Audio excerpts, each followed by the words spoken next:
Ladies and gentlemen, good afternoon. Welcome to the beautiful seminar room of the Department of Political Science. My name is Csaba Nikolényi. I'm a professor here at the department, and I'm also director of the Azrieli Institute of Israel Studies. And it is in this latter capacity that I have the honor to welcome you to this event, but most importantly, a dear friend and colleague, Professor Osnat Akirav, who has traveled a very long distance, all the way from Israel to make it here to Concordia, to the Azrieli, to the Department of Political Science, to launch with us her new book that is hot off the press. The title of the book is Parliamentary Representation of Political Minorities, the Case of Arab Palestinian Legislators in Israel. And today, slightly modified title, she is going to tell us about the intersectional representation of that particular minority in the Israeli democratic parliamentary, in Israel's parliamentary democracy. Professor Akirav, as I mentioned, is an old friend, a dear colleague. She is an authority on local politics, on parliamentary politics in Israel. She has widely published some of the most prestigious comparative politics and parliamentary politics journals, had the fortune of working together on a number of international projects. She is a member of the executive team of the Research Committee Legislative Specialist in the International Political Science Association. She is also serving as president of the Israeli Political Science Association, and she is also member of the board of directors of the Association for Israel Studies, of which the Azrieli Institute is an institutional member. So it's truly a great kavod and honor that we can welcome Osnat here on our campus. And I'm very, very thrilled that you accepted our invitation. Thank you. And Osnat, I am going to leave the screen so that you would have all the room and the space that you need. And so both the floor and the screen are yours to tell us about the intersectional representation of Arab legislators. Thank you. So thank you for having me. Do you see the presentation very well, I hope. So as Csaba said, the story is about the Arab Palestinian legislators in Israel. And I will start a little bit from the political science point of view for the one of us that are not political scientists. But the point is the story of representation. And within the representation theory, there are two main phrases. The first one is descriptive representation, and the second is substantive representation. The descriptive representation is about the true reflection of the essential characteristics of the voters in terms of gender, in terms of minority. For example, if there are 50% of women in the population, they should be 50%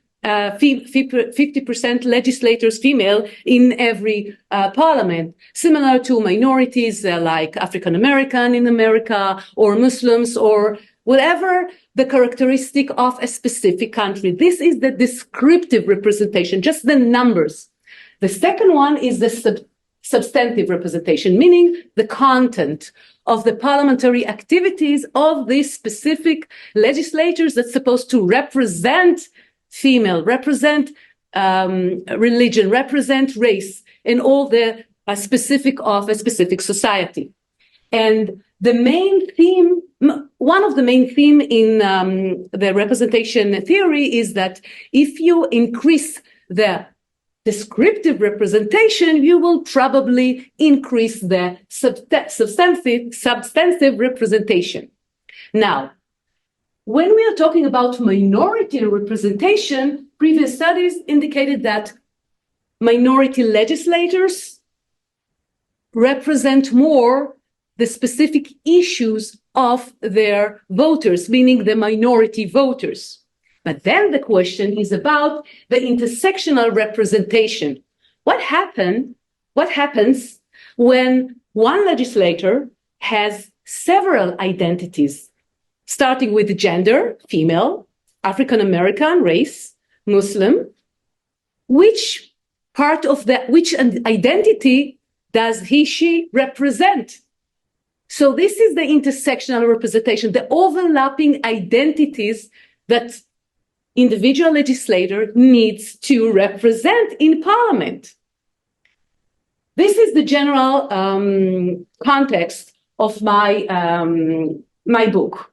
Now, previous studies started with gender as one of the identities. Gender and race or ethnicity. This is a picture from the US Congress for you. Other studies analyze gender, again, female and race or ethnicity and religion, mainly, not mainly, all the time, Muslims. Another group of studies, small one, but still exists, again, gender and religion. But none of them analyze 5 identities, which I'm going to present.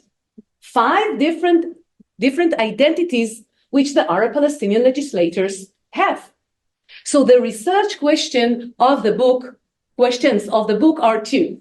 The first one is whether, when, or why intersectional identities create invisible representation, because the intersectional representation scholars noted that if you have 2 or more identities, some of them disappear. You cannot present them all. You cannot represent them all. So is it similar to the Israeli case, the invisibility of the identities? And the second one is, what is the major identity of the Arab Palestinian in Israel? Are they going to represent the Palestinian, which most of the Israeli people think, the Israeli meaning Arab and Jewish, they believe that the Arab Palestinian legislators represent the Palestinian, which are not their voters. So this is one of the questions I'm asking. Who are you representing? The Palestinian, the Arab within Israel, Arab outside Israel, gender, and more. So 5 identities for the Arab Palestinian legislators in Israel. The first one, gender. And I choose to upload this picture of Muslim women that were murdered by their spouses from the Arab society in Israel. There is much more. But gender issues are very important in general, and specifically in a very special society, as a traditional society, as the Arab Palestinian society in Israel. So gender, to begin with. The second one is Arab within Israel. This is the football court in Sakhnin. Okay? Yeah. So this is Arab within Israel. This is the picture for the Arab within Israel. 2 identities, which is obvious. The third identity is they are part of the Arab world. So Arab outside Israel, 22 Arab countries. The fourth is religion. Within the Arab society in Israel, there are Muslims, there are Christians, and there are Druze, which some people doesn't know who are the Druze, but some familiar with the Druze. So 3 different kinds of religions, and the 5th is the Palestinian. And this is a picture of Lifta, a village, a Palestinian village nearby Jerusalem. So 5 identities. Okay, remember the 5 identities. I will go back to them. So my theoretical framework claimed that the Israeli context is very unique and demanding. The fact that Israel is a Jewish and democratic state challenges its Arab minority, because the flag is based on the history of the Jewish people. The anthem, the history of the Jewish people. All the other symbols of the state, the history of the Jewish people. So what does the minority supposed to do when they listen to the anthem, when they see the flag of the country? So the context is very unique and challenging the Arab minority in Israel. And within this context, they have the 5 identities, which again is very intense identities. The gender within society in transition, being religion and non-religious tradition, and a little bit modernized society. the religion, the differences between the religion are within Israel, outside Israel, and the Palestinian. So I analyzed all the parliamentary talks on the floor. It's a new phrase which I choose to use, and it includes parliamentary questions, legislation, all the process of private bills, motion for the agenda. There are different types of motions for the agenda. 1-minute speeches, which you have here in Canada, we have in Israel. The US Congress has 1-minute speeches. The Australian Parliament has 1-minute speeches, and the EU Parliament. That's it. All the other parliament doesn't use, other parliaments don't use 1-minute speeches, but it exists in Israel, so I use it. It was part of the parliamentary doc, and there are many different debates during a vote of no confidence, special event, all the parliamentary talks on the floor. It's a content analysis with more stuff with it.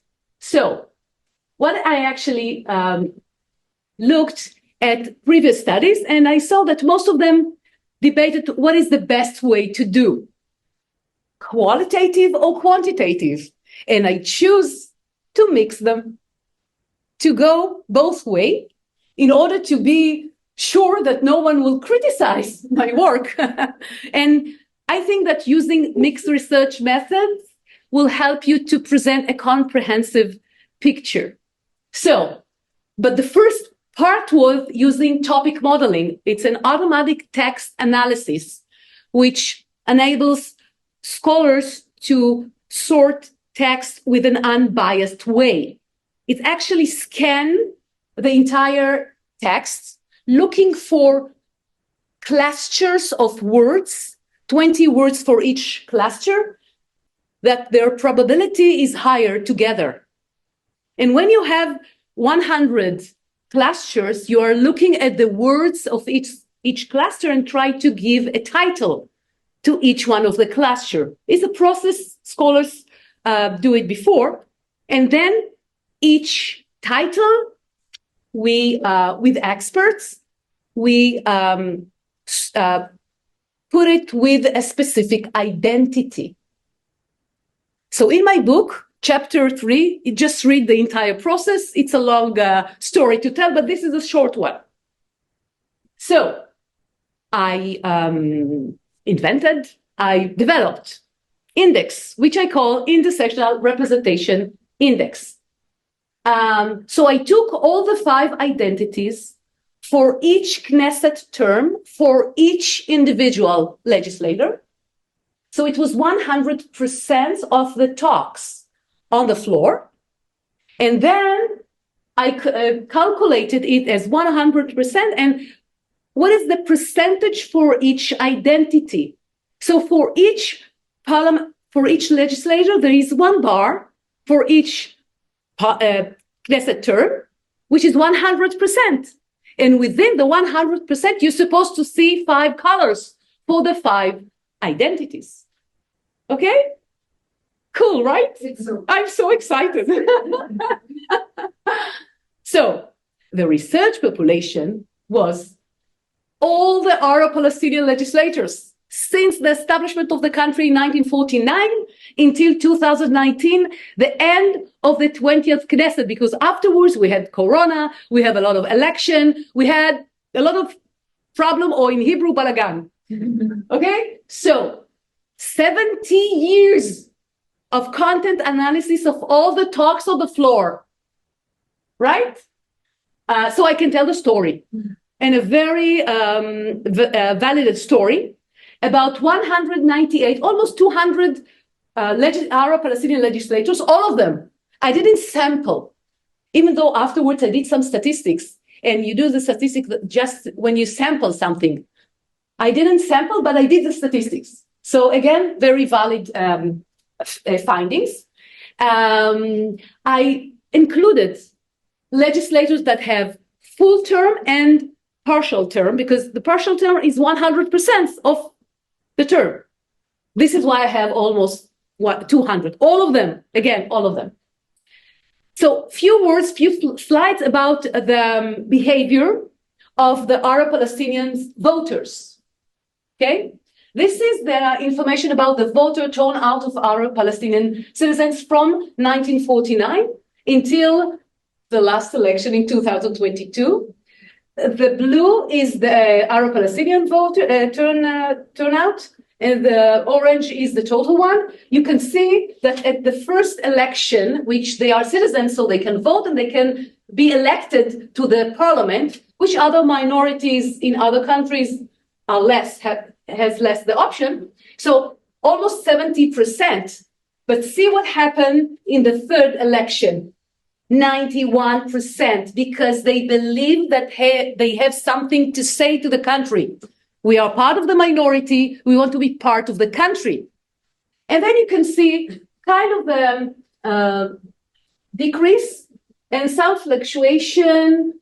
In 2015, it was the first time that the threshold was at 3.25. It was high threshold. And all the four Arab individual parties joined together for the joint party.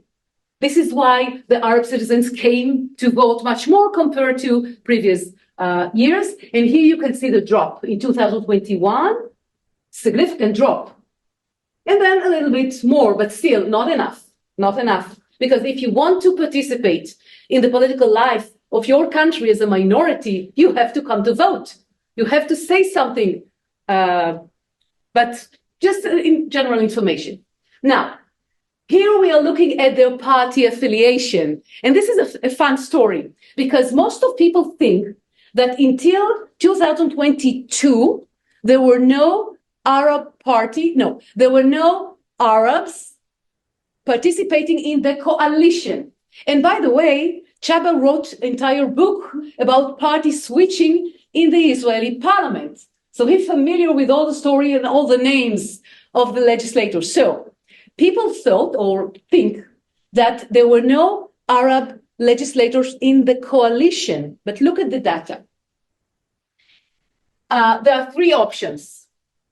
Zionist Jewish parties. I'm not talking about the ultra-Orthodox parties because we are looking at in which parties Arab legislators were members. Okay, so the ultra-Orthodox no Arab there. So Zionist parties, satellite parties, which were until 1969. Satellite party, like a satellite, orbiting a party, a Jewish party.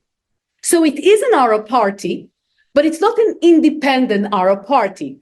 It's part of Jewish party, okay, Zionist Jewish party. And there was Communist Arab Party, and it was independent party. But then in 1974, the story of the satellite party disappeared, vanished. That's it. The Arab parties wanted to be individual. So we can see there are differences between participating in Jewish parties and Arab parties, individual parties from here and from there. Sorry. Okay, now, legislator by religion. The slide of the opposition coalition will be in a minute. We have Druze, we have Christian, and we have Muslims. So you can see that until 1974, the Christian and the Druze were overrepresented descriptively. They are more compared to their percentage in the population, whereas the Muslims legislator were underrepresented. Okay? Now, since 1974, after Yom Kippur War, we can see increase in the number of the Muslims legislators and decrease in the number of the Christians and the Druze legislation. But still, they are underrepresented, the Muslims underrepresented compared to their percentage in the population, until now, by the way. But you can see the changes within the Arab population regarding religion.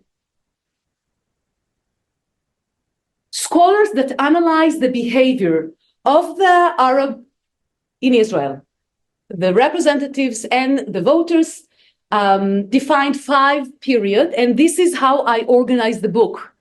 Each chapter was dedicated to different period of time. So 1949, 1974, 1974, 1996, 1996 to, anyway, you can see the numbers. And the last one.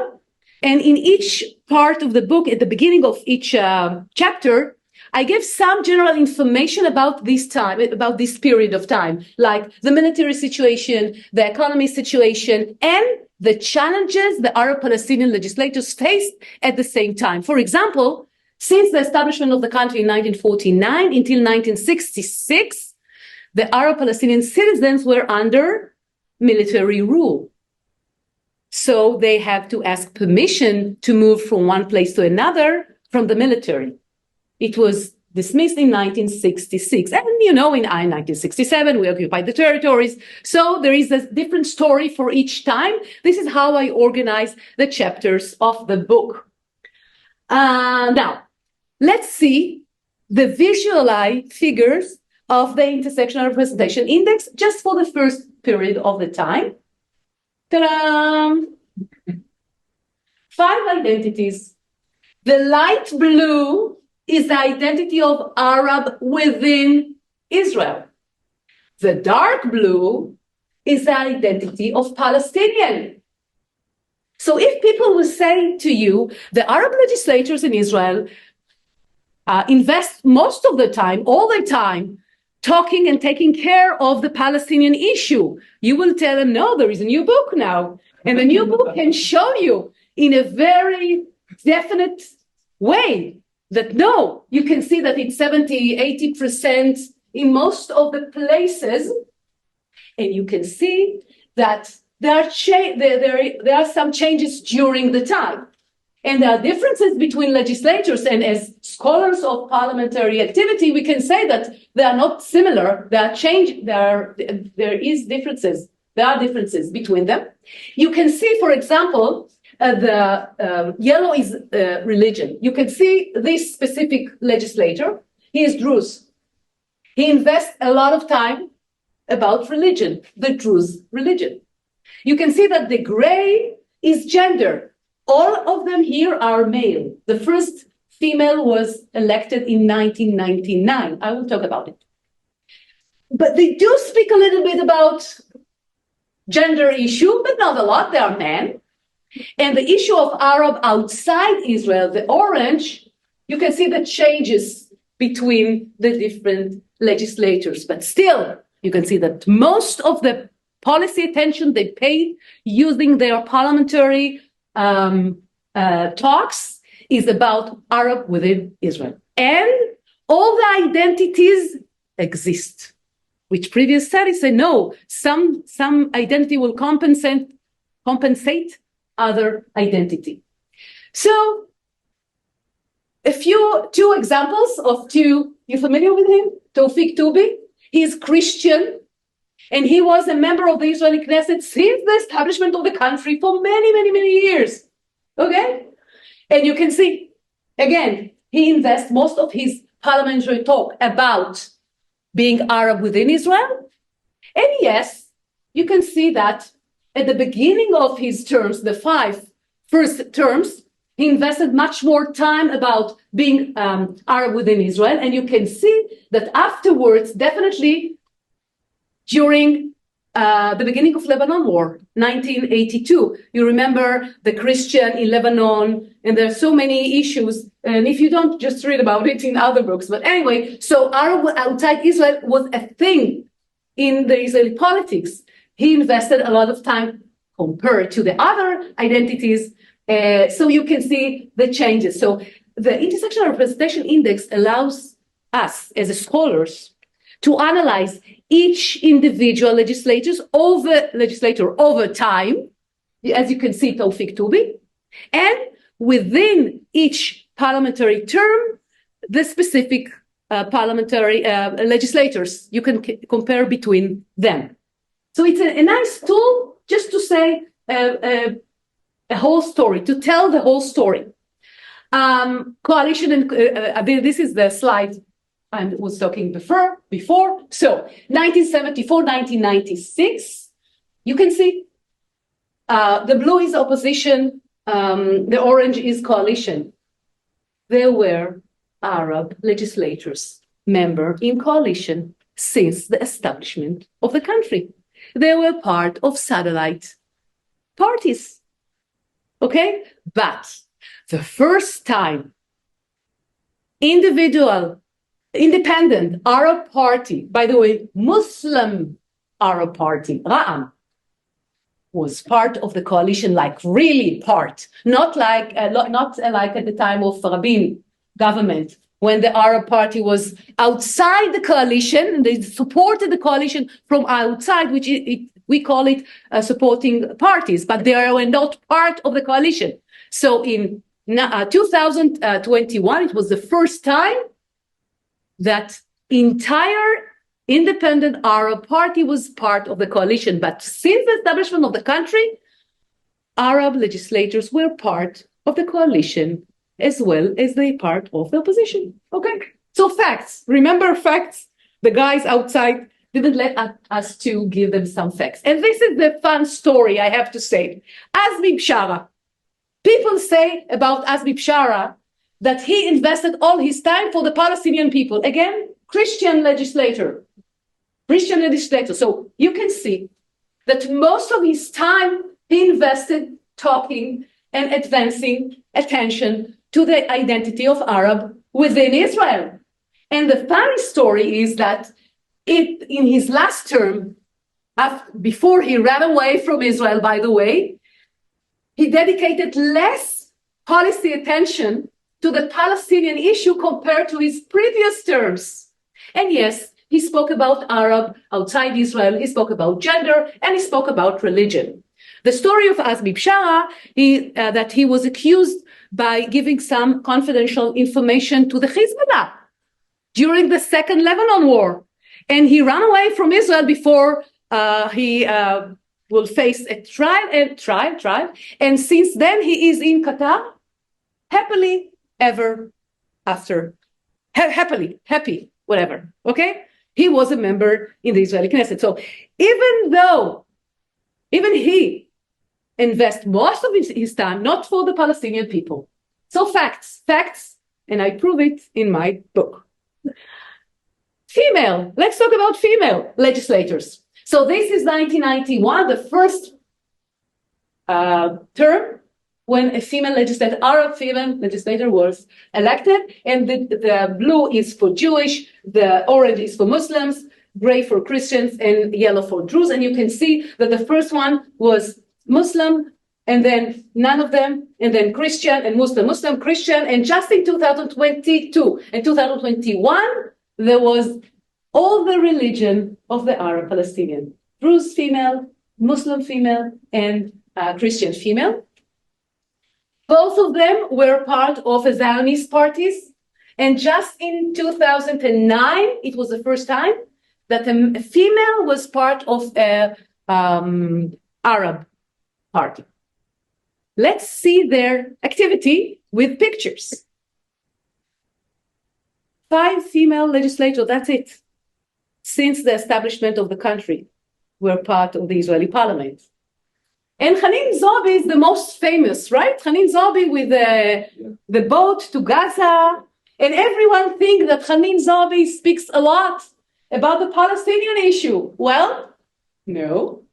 She invests, as you can see, Hanin Zobi. She served three Knesset terms. So for each Knesset term, there is her individual bar, okay? So again, most of her policy attention was about Arab within Israel. She invests time about gender issues, but you can see the changes. And she did invest time about Palestinian. But look at the changes here compared to here.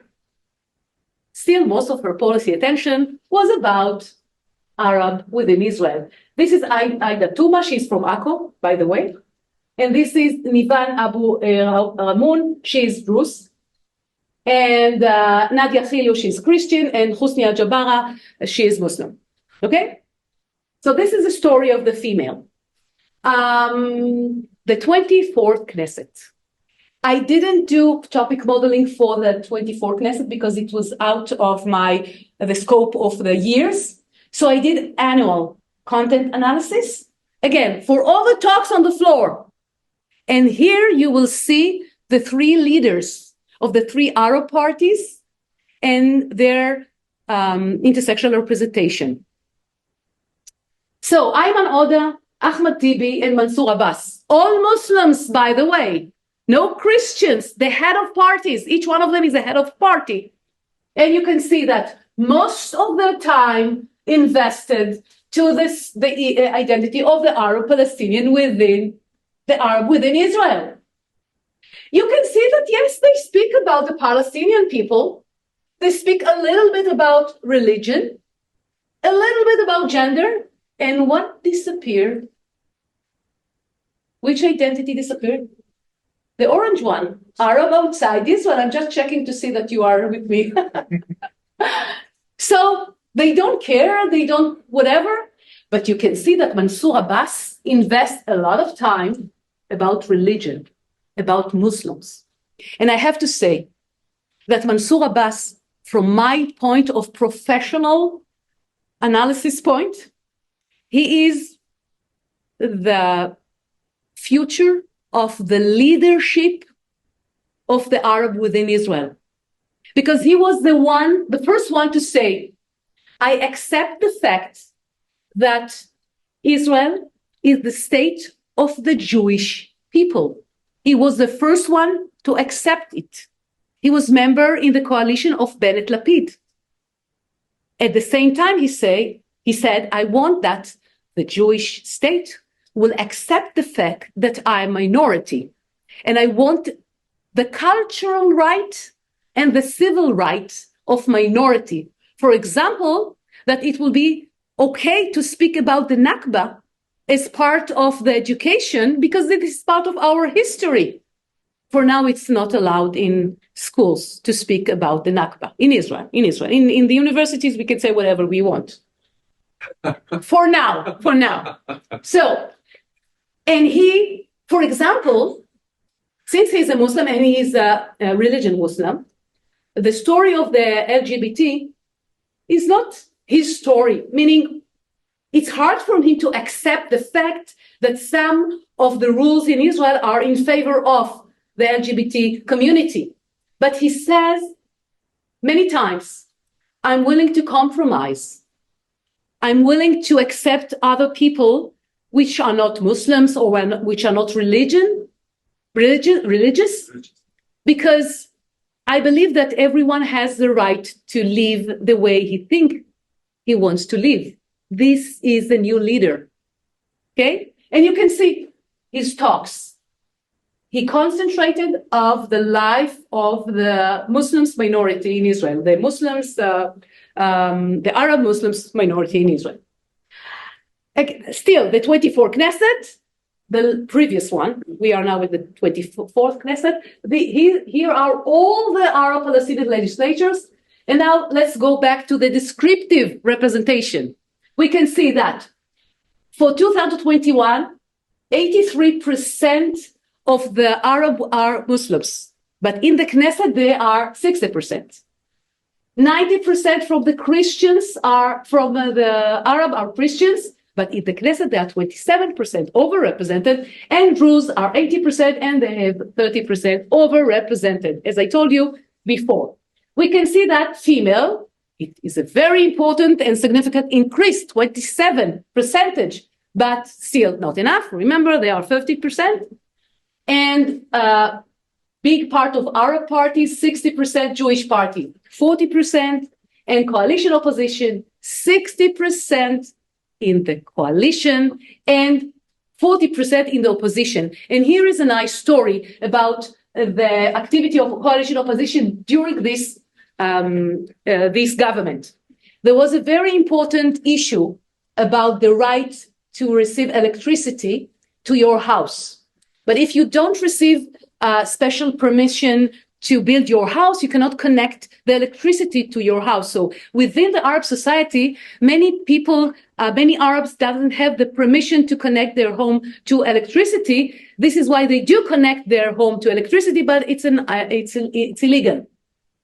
And Mansour Abbas is part of the coalition in the 24 Knesset promote legislation to enable the connection of the electricity to those who that it was unlegal, to those who was unlegal. And the Arab Palestinian legislators from the opposition vote, some of them vote against, some of them vote abstain. But this is an important issue for Arab Palestinians in Israel. But because they were part of the opposition, they decided to vote against it. Just okay, so let's see the entire picture. 70 years of intersectional representation. Ta-da! It's like a heartbeat. We have two doctors here, like medical doctors, not like us, PhD doctors. Okay, sorry. Anyway, but still doctors. So you can see, most of the time is about Arab within Israel. And yes, some of them are more about Arab outside Israel or about religion. When you see a long bar about religion, they are Druze. All of them Druze, yeah, talking about their religion. And you can see that there are changes about Palestinian, definitely during the year that after 1967. But look at the last 10 years, 20 years, most of the policy attention is about Arab within Israel or gender issues, as you can see here, because there are more female and less about Arab Palestinians. Over there, you can see the changes over time. Here you have more and then you have less, still exist. And all the 5 identities exist. Okay, do we have more time? Because I have a few slides. We have 5 minutes. Okay, 5 minutes. Great. So in order to have fun in my book, I did some statistical analysis, even though I didn't have to do statistical analysis. So I took each one of the 5 identities and asked which one of the independent variable can explain the fact that they are talking more about gender, more about religion, and so on. And I took all the explanatory variables from the literature review, meaning religion, Muslims, Christian, Druze, female, seniority, coalition, and party size. And the Oscar goes to Christian legislator, paid more policy attention about being Arab within Israel. Druze, paying more policy attention about religion. And Muslims pay more policy attention about Palestinian, which is not surprising, but it's interesting to see that within the differences of the identities, you can see each one of the Druze, Muslims, and Christians behave differently. Okay? And it's significant, as you can see, great significance. Conclusions. The first one is that Arab Palestinians represent their Arab voters, and they pay attention to the identity of Arab within Israel. It's like Agadah Shel Pesach. From now you will say, from now Emor, now you will say, they do represent their voters. The second one, that the very few, 5 women represent gender issue, which is an amazing number, from the descriptive representation to the substantive representation. The context of the country important, the fact that Israel is a Jewish and democratic state is important. The intersectional representation exists. None of the identity disappeared. And the last is that Arab society in Israel is not one united minority community, because we refer them as Arab. But there are so many differences within the Arab about their religion, gender, the place they live, in the Galilee, in the south of the country, or whatever. So they are the main conclusions of the book. But if you want to hear more, you need to read the book. And now, thank you so much for listening. And if you have any questions, yes. Osnat, thank you so much. So Thank you for this very insightful, animated, and very, very important and topical presentation. And congratulations on the book. Congratulations. Before we would open up the floor as well as on the screen for questions, let me, I don't need to ask for permission. I can just abuse the position of being the moderator. I want to just fire away two questions. Right. One is has to do with the definition of who and what is a Palestinian as opposed to an Arab within Israel, because on that distinction hinges the finding. Right.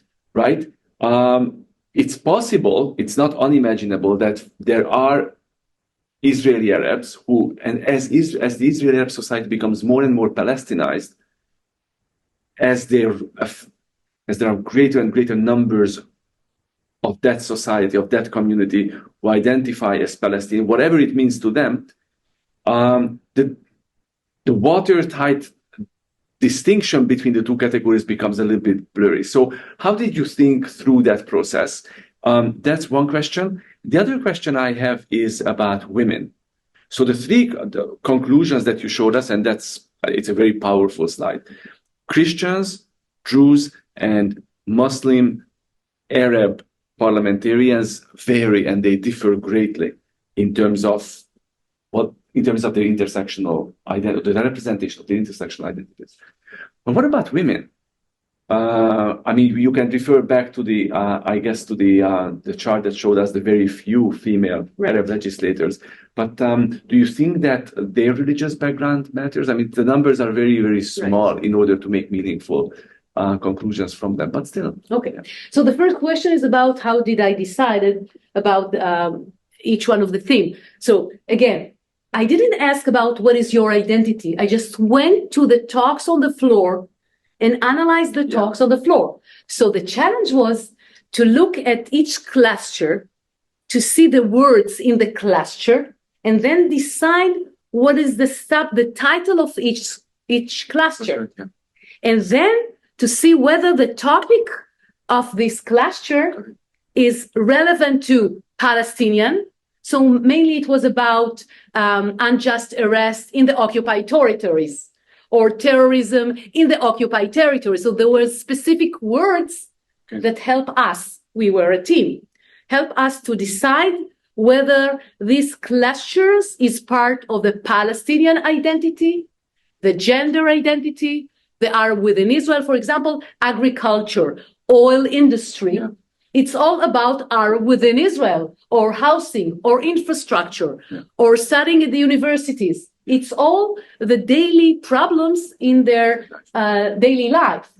So I organized several groups to sort what is the best way to take each cluster with each title and combine it with a specific identity. I think this is fascinating because your data actually show that as far as we can tell, based on the behavior of the parliamentarians, the Israeli Arab community is very Israelized. Right? They care about the legislators. That's right, the legislators. Yes. This is because there are scholars who argue that Israeli Arabs are becoming more and more Palestinized. And so you're fundamentally questioning that as far as the behavior of the parliament. Yes. This is fascinating. Yes. Yeah, thank you. And regarding the female, since there are just few, and the religions was just one Christian, it's even hard to say, but I can tell that they invest most of their time. The issues of Arab within Israel was a civil issues, like again housing, a school, something soft, female soft issues. Yes, right. And less about religion, because all of them were secular. All of them were secular. Just now, yes, there is Muslim, which is very religious, but all of them were secular female. With your permission, Osnat, I'm asking for permission. I can't resist. I want to ask one more question, and then I promise to open up the floor and the screen also. The actor that I'm missing is the political party. Parties are very strong in Israel. Right. I mean, yes, members of the Knesset do switch, but parties still play a very important role in organizing parliamentary life. So to what extent do you see parties actually playing an important role in coordinating how the various Arab legislators that you study behave? So do we really see, what we see is really the effect of the independent Arab legislators speaking and representing the issues, their intersectional identities in their own right? Or do we see political parties creating intersectional identities and then making sure through party discipline, unity, and so forth, that their members are implementing that? So I can tell two examples. The female and the Druze.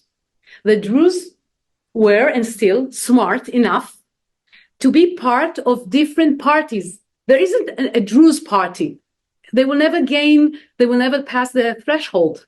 There are Druze in Israel Beitenu, which is right party, and there are Druze in the Arab parties, and within the Likud party, there are Druze. So they are overrepresented because they are located in different parties. And still, when I analyze their talks, they invest more time about their religion as Druze. And of course, first Arab within Israel. But the second one is the religion, and it's about we are Druze, we deserve our rights. We serve in the army. Why don't you let us have some more land to build our houses? We are different from the Muslims or the Christians. So this is the Druze. The two females first were elected in Zionist Jewish parties. So these parties enable Arab Palestinian female to participate in the political game, and just later on, it was the first female that were elected in the independent Arab parties. So yes, the parties play an important role in the ability of Druze and the ability of female to represent their specific issues. It's fascinating. Yes. Thank you so much. Thank you. Let me just see if there are any questions from the members in the audience who are here in the political science department. See, Dr. Yael. I was just wondering, given the sort of the move toward the religious right in Israel, what was the representation of LGBTQ within the legislators? Or is it too small a data set within the Arab legislators? You are talking about Arab that are LGBT? Yeah. None. But they're Jewish. Yeah. They're Jewish. So the atmosphere in the Knesset, the speaker of the Knesset now is gay. So there are more and more in the last 20 years individual members, but not that we know. Yeah. So just for the benefit of the Zoom participants, the question from the floor was regarding the percentage, the general representation of members of the LGBTQ community amongst the Arab legislators. Yeah. Okay. Any other questions from the floor? Yes, Stefan. I'm curious as well. So there are many political parties who run in elections and but don't get enough votes to make it to the Knesset. And I'm curious if there's any data on exactly the analysis you did there, but say of Arab party leaders that did not make it into the Knesset. No, I analyzed just the ones that passed the threshold and actually were active as member of the Knesset. Yeah. But if I could actually piggyback on this question, and I'm going to share a little known anecdote, if you permit me. Dr. Akirav actually participated and ran in a recent Israeli election. Right. I think you were number 2 on your party's list. Yeah. So if you want to tell us about the party, how you did and how you dealt with, like, did your party engage the issue of it wasn't an Arab party, obviously, no. But was it a party that addressed issues that were of concern to the Arab citizens? Yes, of course. Okay, so maybe just tease us to. So it was known as the Economist Party, Hakalkalit. The first one was Professor Zelicha, which served in the Ministry of Otzar, Misrad Otzar. Treasury Ministry. I was in number 2, and my two main missions were to advance constitution for Israel. At that time, it looked like, what? It's not relevant, definitely relevant then and definitely now. And the second one is equal service for everyone. Army service? Army service for the Arab in Israel, for the ultra-Orthodox. Everyone need to serve, but not everyone need to enlist the army. You can serve in different ways, but during the same time. For example, if the army is 3 years, you should serve for 3 years in civil organization or whatever, but you should serve. No, everyone should serve. This was my two missions. This is why I said, okay, I'm willing to run. Number 3 was Professor El-Karnawi, which is from, he's a Muslim Arab from Rahat. So you were a binational party. Yes. And number 7 was another Arab from the Galilee. So we had a mixture, and we have an ultra-Orthodox female within our party, number 6, I think. So we believe that we need to present a mixture of the Israeli society. The first 4 were professors, so people looked at us. Maybe that was the problem. Yeah. But we came as a professional to do, a reserved service for 4 years, and then to go back to our lives. But the threshold were too high for us, and we didn't pass it. So, yeah. Okay. Abishai. Yeah, there's been some reports and things over the past 2 elections, I believe, of like rumors and stuff saying that there's issues in the Arab voting, like people were saying there's big cameras in the polling stations and things like that. And maybe true, not true. First of all, what is the truth there? And do you think that these and other like politicians going out and saying there's too many Arabs coming out to vote, things like that, has this had an effect on the number of Arabs? The too many Arabs, it's a horrible sentence to say, because they are citizens of the country and they should come to vote. By the way, I believe that we should go for a mandatory vote. Compulsory voting. Yes, like Australia and other countries, because you are part of the country. There is a lot of problem within this country. We are a multicultural country. You should vote, and you should participate in the general life. So, if you remember the slide, there were some times that Arab voters came much more compared to other times.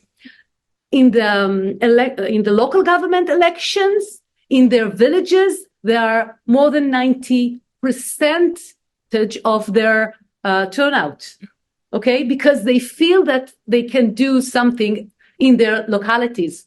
But in the general elections, most of the time they feel that they are not connected to the country. The country doesn't count them.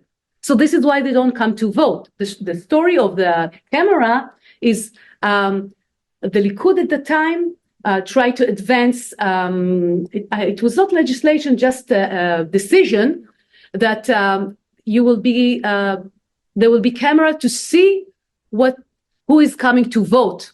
And there were some voters from the Arab society that were afraid, because who knows what will happen to us. But at the end, it was not implemented. So, but this is the story about the Jewish society regarding the Arab society and their rights to vote and the right to participate in the Israeli parliament. My book is about their actual work. It's not about social media. It's not about the posts they post in whatever they do, or their participation in demonstration. Their actual parliamentary work on the floor. Great. Any other? Anastasia? Kind of like a related question to this, but one of the first slides you showed a graph with the voting percentages. In 2021, the votes for the Arab votes, their study fell. I wanted to ask if there's a specific reason. It was the third election within 1.5 years, and the joint list of the Arab parties decided to split. And they were so angry at their parties, at the 4-hour parties. So they just decided not to participate. Yeah, they punished their parties. Yes. But they rewarded them when they ran together. Afterwards, yes, Yeah. yes. Afterwards, when they ran together, yes, this is the ups and downs, the fluctuations. Yeah. Let me, Have questions from the Zoom? yeah, let me just see. Need to reach questions. No questions, no comments that could be in the setting. Let me just take one final look around, because we did start with a little bit of a delay, unfortunately. So recognize that we need to give the room back, and people also may have other commitments to run to, such as the solar eclipse. Of course. Let me see if there are other questions. If not, then I would like to ask those of you who are on Zoom to please join us virtually. And those of you who are here in person, please join me in an actual round of applause to congratulate Dr. Akirav on launching her new book, and also on thanking her for coming all this distance here to visit us in Montreal and sharing her insight and her research results with us today. Thank you very much.